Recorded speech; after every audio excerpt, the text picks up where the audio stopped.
Na mwenda zake mwanahabari Festus Amimo, ambaye hadi kufariki kwake alikuwa mkuu wa kituo cha redio kinachopeperusha matangazo yake kwa lugha ya Dholuo kinachomilikiwa na shirika la utangazaji nchini KBC, atazikwa siku ya Ijumaa tarehe 19 nyumbani kwake Awasi katika kaunti ya Kisumu. Amimo aliaga dunia wikendi iliyopita baada ya kupoteza fahamu. Hafla ya kuchangisha fedha za matayarisho ya mazishi itaandaliwa Jumatatu tarehe 15 katika kanisa la All Saints kuanzia saa 11 jioni. Mchango wake unaweza kutumwa kupitia nambari ya paybill ambayo ni 8004687.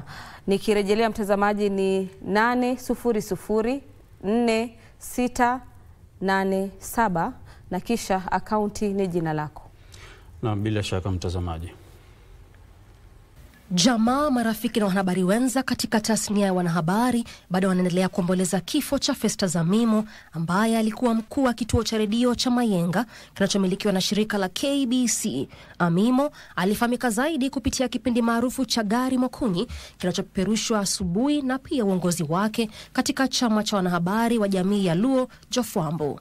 Wafanyakazi wenza wamemtaja mwenda zake kuwa mchapakazi na mwenye bidii katika kazi yake. Amimo ameacha mjane na watoto 3 na wengine 2 aliowaasili.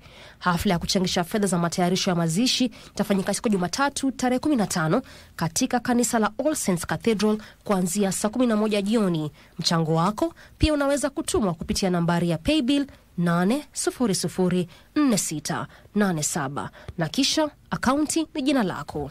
Hafla ya misa ya wafu itaandaliwa siku ya Jumatano kuanzia saa 6 mchana katika kanisa Katoliki la St Andrews lililoko Jacaranda, kaunti ya Nairobi. Doreen Arange, Darubini.